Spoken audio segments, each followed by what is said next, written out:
बिहार के एक छोटे से गांव में, गांव के बाहर एक पुराना शमशान था।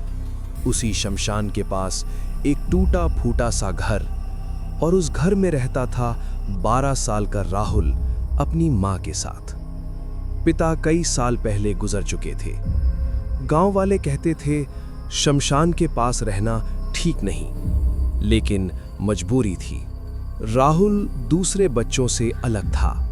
दिन में बिल्कुल सामान्य, लेकिन रात में वो अक्सर घर के बाहर बैठकर शमशान की तरफ देखते देखते मुस्कुराता।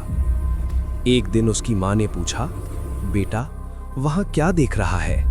राहुल बोला, मां वहां से कोई रोज मुझसे बात करता है। मां ने हंसकर कहा, तू सपने देखता है। लेकिन राहुल बोला, नहीं मां, वो मुझे नाम से बुलाता है। गांव वालों ने भी नोटिस किया। रात 12 के बाद शमशान से कभी कभी बच्चे की हंसी जैसी आवाज आती, और उस समय राहुल जागा होता। एक बूढ़े ने कहा, यह अच्छा संकेत नहीं है, लेकिन कोई पक्का सबूत नहीं था। एक अमावस्या की रात तेज हवा चल रही थी, बिजली चली गई थी।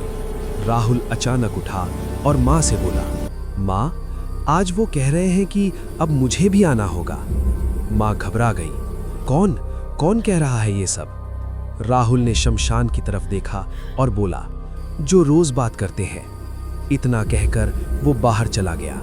मां पीछे पीछे दौड़ी, लेकिन शमशान के पास पहुंचते ही सब कुछ शांत। कोई आवाज नहीं, कोई हलचल नहीं। सुबह जब गांव वाले आए, घर का दरवाजा खुला था, लेकिन राहुल कहीं नहीं था। शमशान में ना कोई शव, ना कोई निशान, सिर्फ राहुल की चप्पल एक जली हुई चिता के पास।